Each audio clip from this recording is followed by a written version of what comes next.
It is a tragic and unfortunate accident, and EPA is taking responsibility to ensure that it's cleaned up. The most important thing throughout this effort is ensuring the health and safety of the residents and the visitors near that river. So that was the head of the EPA, Gina McCarthy, apologizing for the toxic waste spill in two of Colorado's rivers. It was triggered by EPA workers last week. McCarthy will visit the area tomorrow. That accident released millions of gallons of toxic waste from an abandoned gold mine. The sludge has now traveled more than 100 miles, contaminating tributaries in New Mexico, Utah, and Arizona. Alan Schaffler joins us live now from Durango, Colorado. And Alan, look, my understanding is that the spill continues, right? This thing has not been capped yet.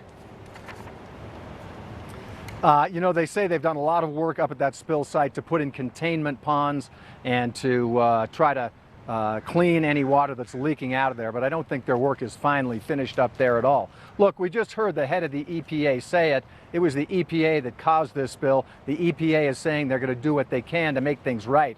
But Tony, people in this part of the country are waiting to find out exactly what that means. They're trying to find some way to get back to normal and to get back to business. It's been 6 days since more than 3 million gallons of contaminated wastewater from the Gold King mine spilled into Cement Creek and down the Animas and San Juan rivers. For a region that relies on the waterways to bring in visitors to sustain its businesses, the plume of mustard-colored metallic sludge wasn't exactly the tourist attraction they were hoping for. Tony Miley sells Wildland Adventure and has watched that spill shut down his best summer season ever. There's thousands of river users here in Durango that really feel the Animas is home. So it's really painful to see it hurting like it was. It's not just the Durango area. Dozens of fishing and rafting operations in Colorado and New Mexico, in fact, any business or ranch relying on the river, share Tony's concerns. Colorado's Governor John Hickenlooper, who got a first-hand look at the spill Tuesday, tells us he's hopeful the local economy will get some help. A lot of folks' businesses have been hurt. Do you expect them to be made whole? We're going to try. You know, again, we'll have to sit down with the EPA. The state's now put up $500,000. I fully expect the EPA to step up and do their part. Certainly, my hope and my expectation is that we'll get them, if not whole, darn close. There are early indications the river itself is bouncing back. In this test trap of live fish placed in the Durango ahead of the plume, only one has died out of more than 100. There's been no major insect die-off either. The heavy metals have settled out, a yellowish waterline stain the only visible reminder of the spill, more than 50 miles upriver.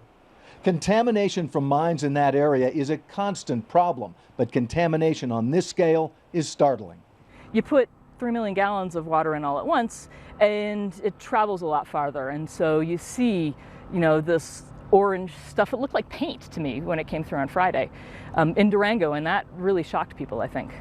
In a region built on mining, spills like this aren't new, and the accidental release of sludge is a reminder of the challenges posed by 150 years of mineral extraction in the West. It's estimated there are more than 50,000 old mines throughout the region, from the Rockies to the Pacific. Maybe the worst problem is not that it's a time bomb, but that it's this long-term, low-level problem that we start to think of as normal. The Animas River remains closed. Locals hope this recreational and economic lifeline hasn't suffered too much, and they hope tourists haven't crossed Durango and the region off their summertime travel maps. A, Durango is open for business. B, the sky has not fallen, and you know, this is going to heal itself, and heal itself pretty quickly. An air of hope from Buck and from Tony and from a lot of people here, as you might expect. You know, the river looks pretty good, but obviously it's what you can't see that's the problem. A lot of questions remain about the health of this river. What exactly is the sludge that has now settled to the bottom? What's the mix of heavy metals, lead, zinc, copper, and more? And what kind of a threat does it pose environmentally and for human health in the future? At this point, we just don't have answers to those questions. Government at every level promising to keep an eye on it, monitor on it, remediate it. Remains to be seen exactly how that's going to play out. Tony? Nice of that train engine, that whistle to cooperate. What a scene setter that is. All right, Alan Schaffler for us in Durango, Colorado.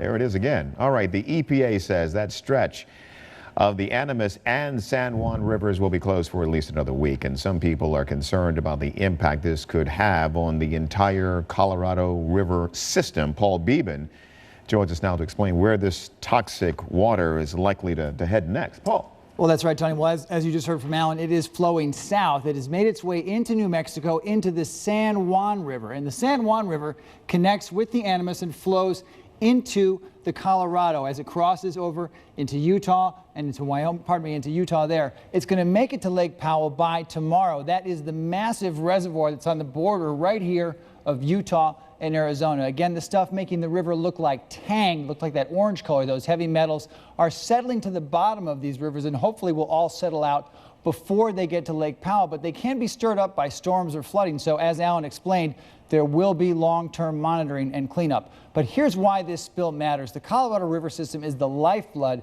of the whole entire American Southwest. Life there would simply not exist as we know it without the Colorado. It's the only major river in the region. It stretches more than 1,400 miles from the Rockies all the way to the Gulf of California in the south. 7 states and some 40 million people, including 22 Native American tribes, rely on the Colorado for drinking, for industry, for farming, and for tourism. About 70% of the water from the Colorado is used for agriculture. It irrigates about 3.5 million acres of farmland. The system produces $26 billion from recreational activities alone. We heard about those rafting and fishing companies in Alan's report. So, Tony, a spill like this could just have a massive ripple effect throughout that entire region. Okay, let's ask a few more questions about this. Paul, appreciate it. Thank you. Paul Beeben's with us, and Bob Deans is with us now. He is the Director of Strategic Engagement at the Natural Resources Defense Council, and he joins us from Washington. Bob, good to have you on the program. So, look, let me pick up where Paul left off. Will the Colorado River system, in your opinion, be challenged by this spill? Well, certainly, Tony, early on, the questions that were raised were the correct ones. What's happened to these heavy metals, the lead, the cadmium, the arsenic? How much of this is settled into the riverbed, into those sediments there? How long will it remain? What will happen to it? What will be the impact on vegetation, on aquatic life, on wildlife along the riverbanks? Those are the big questions. The good news is, and it's couched good news, is that this is a fast-flowing river system that has the ability to flush a lot of this out, move it downstream, dissipate it over a wide amount of area. That's the hopeful piece, but without question, the EPA as well as state agencies will have to continue to monitor and mitigate where essential the impact of this spill, Tony. Well, let me follow up then. So talk us through why the metals from this spill are important for this discussion and for continuing monitoring. Because these metals, Tony, are toxic and in some case carcinogenic. Yeah. And so that's the problem. And what happens is these are metals that were in the mine. This was a mine that, as you know, was closed since 1923, I believe. It had been abandoned. And as the groundwater gets into that mine, Tony, it chemically and physically weathers away the rock and it loosens up these heavy metals. That's what was in all that water under high pressure when it got opened and released into the river. Gotcha. So do we know exactly how this happened? My understanding is that there were EPA crews out there attempting to clean up what you're talking about here, and they were sort of punching around, and here we go. Absolutely, and you know, we're having Administrator McCarthy today said there's going to be a full inquiry. We absolutely need to know what happened, why things went wrong, how we won't happen again. But in essence, what happened was they were trying to tap this mine to pipe that water out so that it could be treated. They underestimated the amount of water and the pressure inside the mine, so when they opened it up, boom, like a volcano, out gushed 3 million gallons of toxic wastewater. Any evidence so far? I haven't heard it in any of our reporting, but to your understanding, any evidence so far to indicate that this waste has found its way into the drinking water supply in that particular area?